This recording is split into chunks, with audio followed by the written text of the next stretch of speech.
भगवान विष्णु जी ने नारद जी को कहा, नारद अब महादेव की गाथा का श्रवण करें। तब नारद ने पूछ लिया, कहे भगवान श्री हरि मुझे महादेव की कथा कौन कहेंगे? मुझे महादेव की कथा श्रवण करनी, लेकिन मैं कहां सुनने के लिए कहां जाऊं? तब भगवान श्री हरि विष्णु जी ने कहा कि नारद आपके पिता ब्रह्मा जी के पास पहुंच जाओ। भगवान विष्णु जी को प्रणाम करते हुए नारद जी ब्रह्मलोक पहुंचे। पितामह ब्रह्मा जी सुंदर आसन पर बैठे थे। नारद जी ने पिता ब्रह्मा के पास जाकर पहले तो प्रणाम किया, साष्टांग प्रणाम किया, और नारद जी ने पिताजी को दंडवत प्रणाम किया। और दंडवत प्रणाम करने के बाद पुत्र नारद ने पिता ब्रह्मा जी की सुंदर परिक्रमा की। फिर से प्रणाम, साष्टांग प्रणाम और दंडवत प्रणाम किया। पुत्र का कर्तव्य क्या है? उनको कहते हैं शिष्टाचार। दुनिया में बहुत कम लोग हैं जिनको अवसर मिला है पिता की परिक्रमा करने का, लगभग नहीं बात है। पिता के साथ हमारा व्यवहार कैसा होना चाहिए, नारद जी दिखा रहे हैं। नीति सूत्रों में कहा कि जो नित्य पुत्र पिता को प्रणाम करते हैं, पुत्र की आयु में वृद्धि होती है, आरोग्य में भी वृद्धि होती है। इसीलिए नित्य पिताजी को प्रणाम करना चाहिए। और बुजुर्ग जो वडील हैं, जो बड़े हैं, उनका आदर करना चाहिए। उनको कहते हैं शिष्टाचार। आचार्यन पुरुष लोके भवति निंदिता। जिनमें जीवन जीने का कोई व्यवहार ही नहीं उनके पास, वो निंदा के पात्र बनते हैं। किसके साथ कैसा व्यवहार करना चाहिए वो हमको पता होना चाहिए। कभी अवसर मिले तो पिताजी की परिक्रमा करें, रोज प्रणाम करें, मधुर व्यवहार करें। नारद जी ने बहुत सुंदर पिता के साथ व्यवहार किया और हाथ जोड़कर कहा, हे पिताजी आपके पास मैं इसीलिए आया हूं कि आप मुझे महादेव की कथा कहें। तब ब्रह्मा जी अपने आसन से खड़े होकर पुत्र नारद को प्रणाम करने लगे। तब नारद के मन में संशय हुआ, अरे पिताजी मैं आपका पुत्र हूं। पुत्र पिताजी को प्रणाम करे ये तो हमारी परंपरा है, लेकिन स्वयं हमारे पिता पुत्र को प्रणाम कर रहे हैं। अब मुझे क्यों प्रणाम कर रहे हैं? मेरे मन में कोई संशय हो रहा है। तब ब्रह्मा जी ने बहुत सुंदर कहा कि हे पुत्र नारद, मुझे पता है आप मेरे पुत्र हैं। ये भी पता है मुझे आप साधु हैं, आप मुनियों में श्रेष्ठ हैं। नारदो मुनि सतमः। इसलिए मैं आपको प्रणाम नहीं कर रहा हूं। सुनिए नारद, इस दुनिया का कोई पापी से भी पापी व्यक्ति हो, जिनके पापों का मैं वर्णन न कर सकूं, ऐसा कोई पापी व्यक्ति हो, उनके मुख में से शब्द प्रकट हों, उनके मुख में से शब्द निकले कि मुझे महादेव की कथा श्रवण करनी है, तो हे नारद ये महापापी भी वंदन करने के लिए योग्य है, वंदन करने के लिए पात्र है। अब तो संत हैं, अब तो साधु हैं, तपस्वी हैं, ज्ञानी हैं। परंतु हे नारद, दुनिया नो कोई पापी मानस हो ये पण એવું બોલે કે મારે મહાદેવની કથા સાંભળવી છે, એ સમયે પાપી માણસ પણ પ્રણામ કરવાને યોગ્ય બને છે, એ પ્રણમ્ય બને છે। હવે આટલું તો આપણે વિચારી શકીએ ને, મુખમાંથી શબ્દ નીકળે કે મારે મહાદેવની કથા સાંભળવી છે, એટલું બોલવા માત્રથી જો માણસ પ્રણમ્ય બની જતો હોય, વંદનીય બનતો હોય, તો જે માણસ પૂર્ણ શિવ મહાપણ કથાનું શ્રવણ કરે છે, ફલમ વક્તુ ન શકનો નહીં, એના પુણ્યનું તેના ફલનું કોઈ વર્ણન ન કરી શકે। નાંતમ દેવા વિજાનંતી, કોઈ દેવતા પણ તેના પુણ્યનો મહિમા ન ગાઈ શકે જે મહાદેવની કથાનું શ્રવણ કરે છે। આ ચિત્ત શુદ્ધિ રસાયણ છે, કથા અમારી ઔષધિ છે। नारद विराजिए, मैं आपको भगवान महादेव की कथा कहूं। अब ब्रह्मा जी ब्रह्मलोक में भगवान महादेव की कथा का प्रारंभ कर रहे हैं। ब्रह्मा ने कहा, हे नारद, लोक हित के लिए, जगत हित के लिए जगत सुख के लिए, जगत पर उपकार करने के लिए, हे नारद मैं आपको भगवान महादेव की कथा कहूंगा। कथा क्यों? जगत हित के लिए, लोक हित के लिए, जगत पर उपकार करने के लिए भगवान महादेव की कथा है। अब ब्रह्मा जी शिव महापुराण कथा का प्रारंभ कर रहे हैं। अब कथा में हम प्रवेश कर रहे हैं, कथा का हम द्वार खोल रहे हैं। हे साधु, हे साधु, हे साधु, स्वयं ब्रह्मा जी बोले ब्रह्मलोक में, भो ब्रह्मन् साधु पृष्ठो हम। हे साधु, हे साधु। कथा कौन श्रवण करते हैं? साधु। साधु कौन है? जो साधना में रत रहता है। साधु कौन है? जो सावधानी पूर्वक अपना जीवन बिता रहा है। साधु मतलब कोई गणवेश नहीं, साधु एक गुणवेश है। हम गणवेश को साधु मानते हैं, जरूर ये तो यूनिफॉर्म हमारा है, लेकिन गणवेश प्रधान नहीं है, गुणवेश प्रधान है। दुनिया में बहुत लोगों ने गणवेश तो बहुत सुंदर सुंदर पहन रखे हैं, लेकिन बाह्य उसका रूप देखकर कभी उनका परिचय नहीं हो सकता ने, और उसका मूल्यांकन भी नहीं करना चाहिए।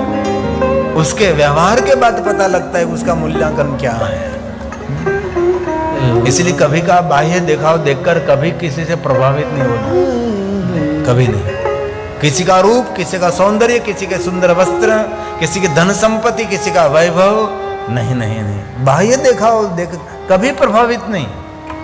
प्रभावित होना है तो उसके सद्गुणों से प्रभावित हो सकते हैं आप। मेरे महादेव के पास कोई रूप नहीं, कोई सोना चांदी हीरा मोती नहीं, कोई श्वेतांबर नहीं, कोई पीतांबर नहीं, कोई लीलांबर नहीं है? तभी पूरे विश्व के देवता जिनसे प्रभावित रहते हैं, क्योंकि शिव जी की दुनिया में गुण प्रधान है, इसीलिए रूप प्रधान नहीं, गुण प्रधान। इसलिए बहुत लोग की मानसिकता होती है, किसी ने बहुत मूल्यवान घड़ी पहनी, किसी ने बहुत बड़े बड़े सोने चांदी के आभूषण पहने, तो प्रभावित हो जाते हैं। महामंत्र की तरह एक बात याद रखना, किसी से प्रभावित नहीं होना है और किसी से आकर्षित नहीं होना है, कभी नहीं। भगवान महादेव ने पूरे विश्व को आकर्षित कर रखा है। क्यों? कि भगवान महादेव गुणों का भंडार है। कोई भी दुनिया का वो एक व्यक्ति ऐसा कहे कि महादेव में दुर्गुण है, कभी नहीं हो सकता। सभी गुणों का भंडार मेरा महादेव, एक भी दुर्गुण नहीं शिव जी में, वो शिव है। इसलिए महामंत्र की तरह बात याद रखना है, किसी से आकर्षित नहीं होना है, किसी से प्रभावित नहीं होना है, और सब पर भाव प्रकट करना है, बस भाव से।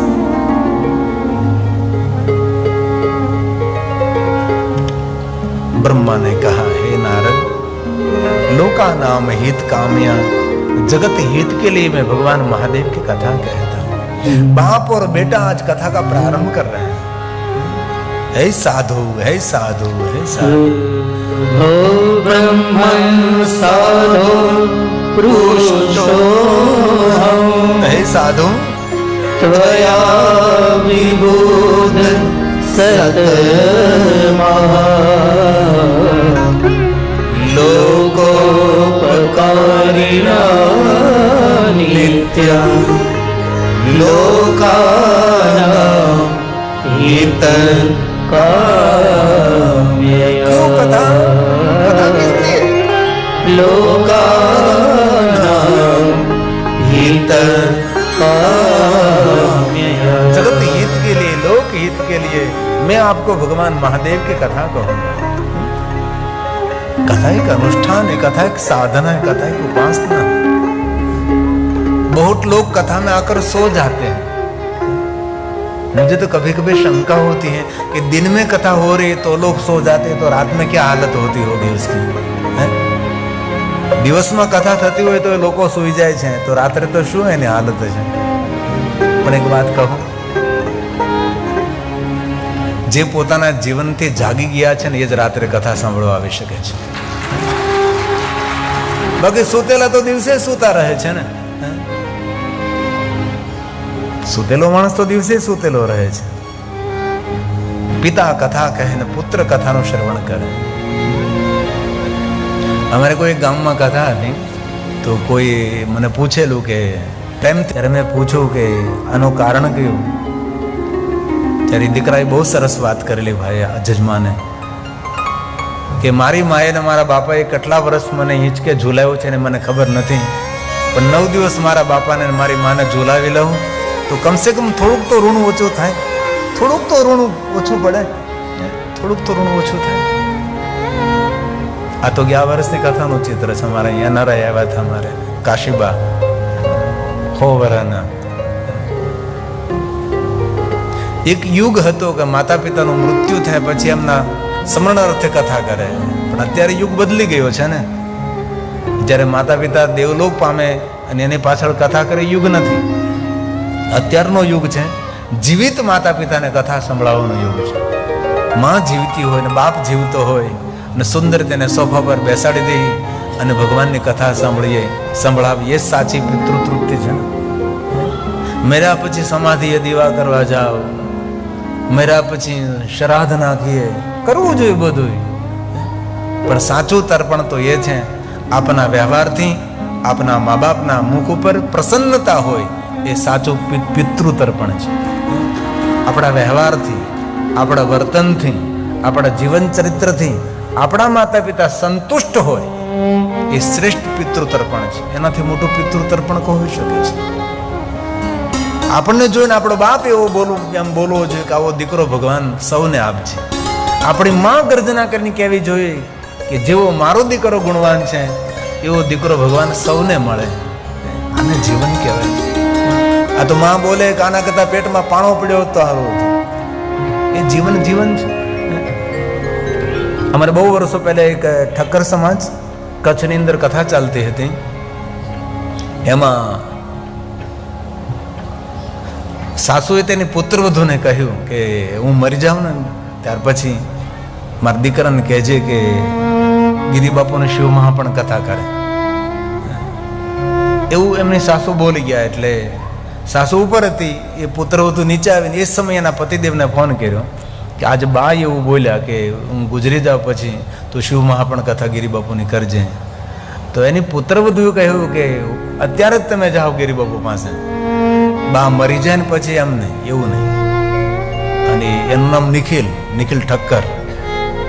દોડતો મારી પાસે આવ્યો, બાપુ મારી ઘરવાળાએ આવો મને ફોન કર્યો છે, મારી બા આવું બોલ્યા છે, મને જે તારીખ ખાલી હોય આપો. આને કહેવાય પુત્રવધુ અને આને કહેવાય દીકરા. અને અતિ સુંદર કથા કરેલી કચ્છની અંદર, એમની માતાની પ્રસન્નતા માટે જ, બીજું કાંઈ નહીં. આ કથામાં પણ વિજયાબા એ જ્યાં સુધી જીવતા હતા ત્યાં સુધી કથાનું શ્રવણ કરતા રહ્યા, અને પછી જતા કહેતા ગયા કે હું જતી રહું પછી શિવમાં પણ કથાનું આયોજન કરજો, સુરતમાં જ કરજો. અને પાછું મારા માટે કહેતા ગયા કે એ ગિરિબાપુના મુખેથી જ કરાવજો. એટલે મારું પણ અહોભાગ્ય કહેવાય ને.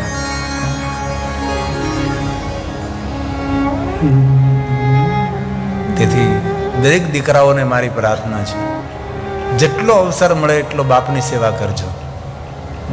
આપણા પર માનું તો ઋણ છે જ, પણ આપણા પર આપણા પિતાનું પણ ઋણ છે. પિતા ધન કમાઈને લાવ્યા છે, ચાહે માએ આપણને રસોઈ બનાવીને ખવડાવી છે, માએ આપણને કાખમાં બેસાડ્યા છે, તો બાપાએ આપણને કંધા ઉપર બેસાડ્યા છે.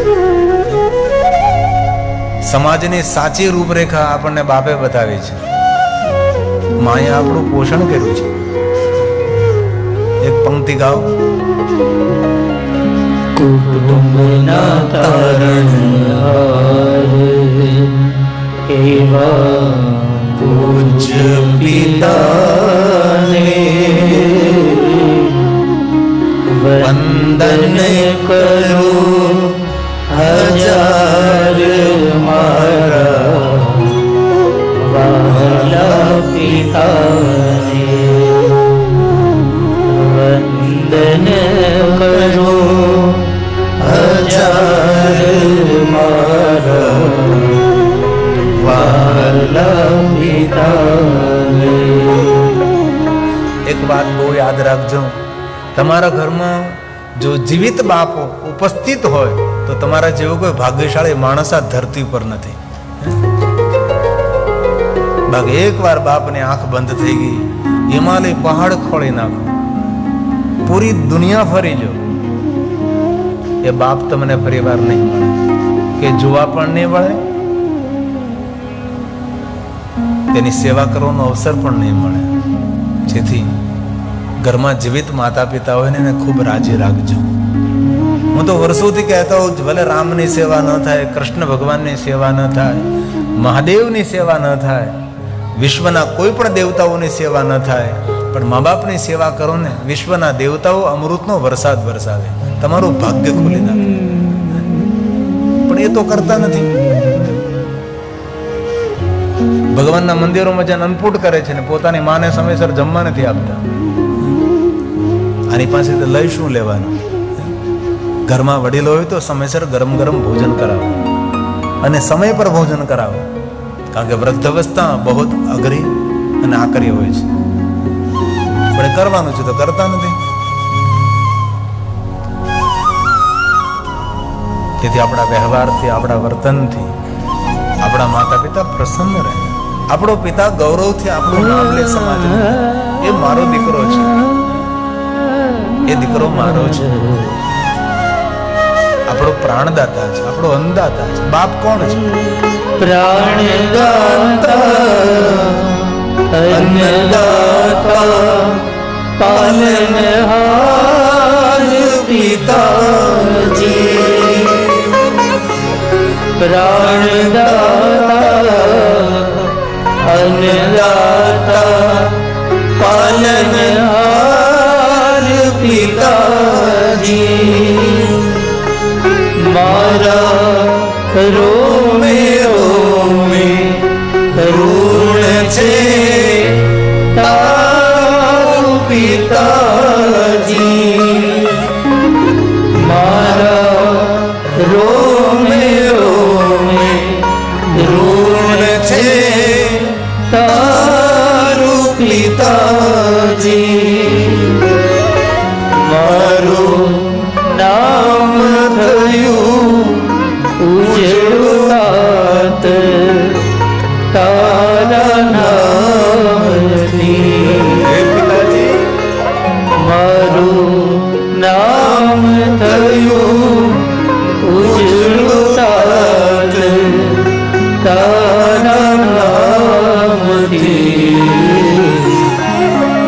વંદન કરો હજાર મારા વાલા પિતાને.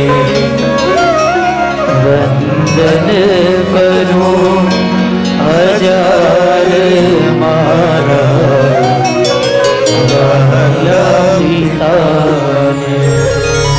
સાંજે ઓફિસેથી ઘરે આવો, તમારા કામ ધંધેથી આવો, સાંજ પડે થોડી વાર માતા પિતાના ચરણ દબાવજો.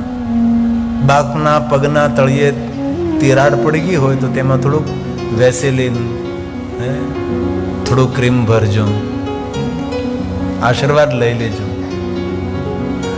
દુનિયાના આપેલા આશીર્વાદ ખાલી થઈ જશે, પણ મા બાપના આશીર્વાદ હશે ને તો તમારો કોઈ વાળ પણ વાંકો નહીં કરી શકે.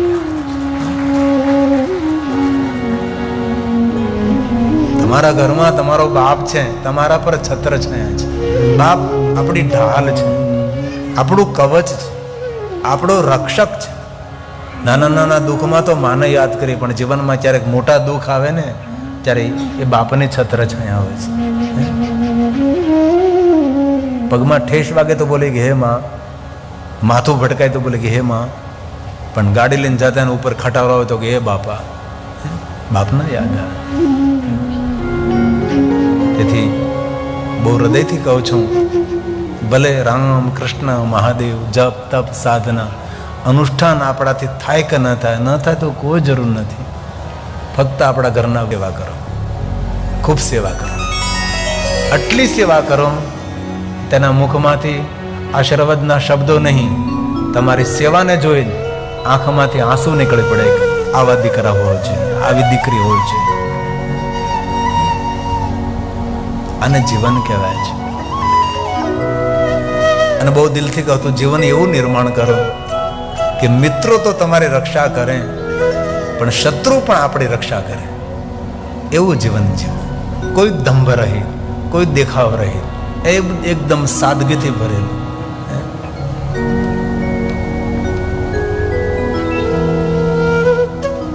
ગુલાબને પોતાનો પરિચય નથી આપવો, અને ગુલાબ સૌને ગમે છે, કારણ કે ગુલાબ હોવાનો ઢોંગ નથી કરતો.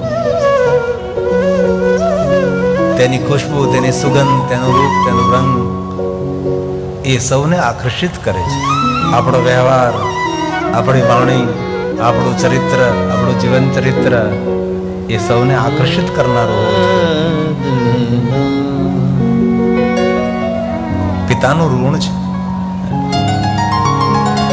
મારી આંગળી ઝાલીને મને માર્ગ બતાવ્યો. એકદમ સીધી વાત છે ને. તેથી મારા યુવાન ભાઈઓ બહેનો, મારી પ્રાર્થના છે, આપણા જીવનનું એક પણ કદમ એવું હોવું ન જોઈએ કે આપણા માતા પિતાને કલંકિત કરે, કે આપણા માતા પિતાને કલંકિત કરે. બસ બહુત નહીં કહેશે હોય. 11:10 વાર છે. હવે બ્રહ્માજી સ્વયં નારદજીને સુંદર સુંદર કથા કહેશે, અને બાપ દીકરો બેઠા બેઠા ભગવાનની કથાનો વાર્તાલાપ કરશે. જો તો ખરા તમે પ્રયાગ તીર્થમાં એક સૂત પુરાણી કથા કહે છે, એમની સામે 88,000 અગણિત સંખ્યા ન વિદ્યતે આટલા ઋષિમુનિઓ કથાનો શ્રવણ કરે છે, અને એક સૂત પુરાણી કથા કહે છે. એક વક્તા છે, અગણિત શ્રોતા છે, અને બ્રહ્મલોકમાં એક વક્તા, એક શ્રોતા. બ્રહ્માજી ભગવાનની કથા કહે છે, નારદજી આદરપૂર્વક મહાદેવની કથાનું શ્રવણ કરે છે. હવે બ્રહ્મા અને નારદ વચ્ચે ભગવાનની કથાનો પ્રારંભ થશે. એ કથા આપણે આવતીકાલે પ્રારંભ કરશું.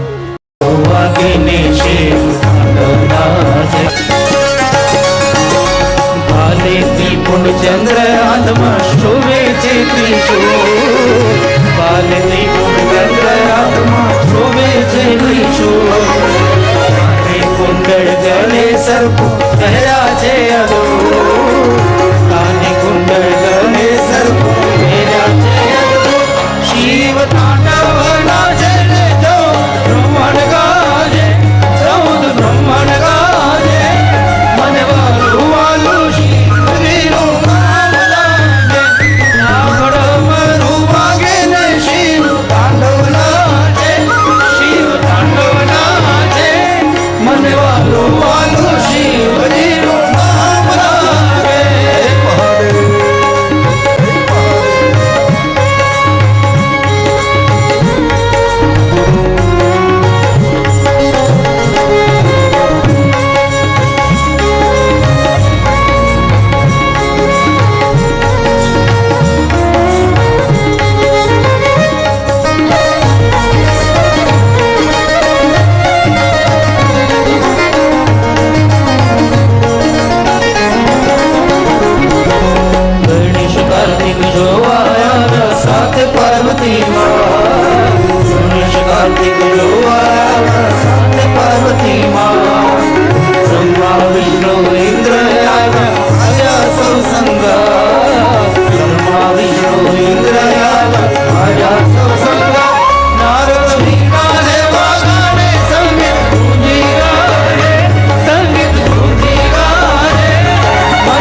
समाधि टूटी आजा कैलासधाम।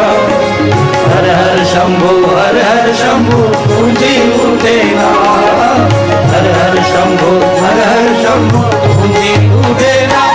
भगवा कुमार वाणी में गंगी तारया में, गंगी तारया में। बनवालो वालो शिव जी रो नाम लागे। डाक डमरू वागे ने शिव तांडव नाचे, शिव तांडव नाचे। बनवालो वालो शिव जी रो नाम लागे।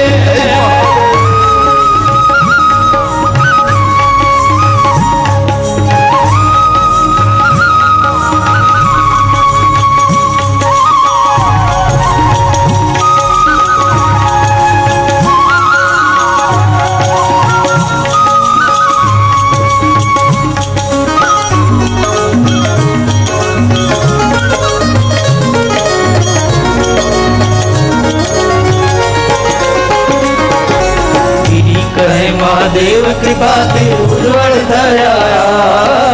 गिरी कहे महादेव कृपा ते उज्जवल थया। भक्तोनी तो रक्षा करजी त्रिशूल लेने आया। भक्तोनी तो रक्षा करजी त्रिशूल लेने आया।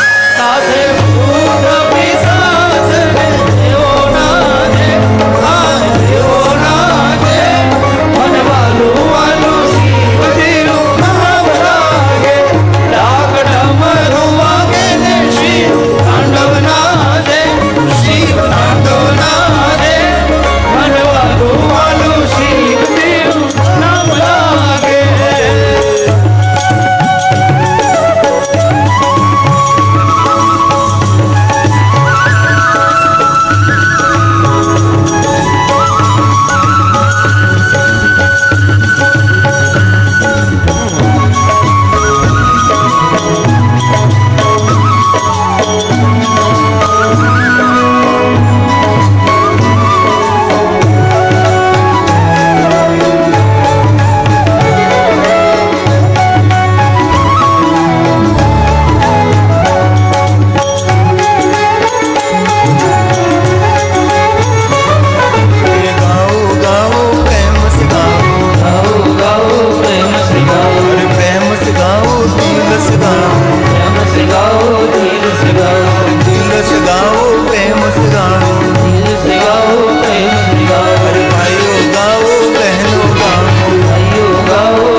नमः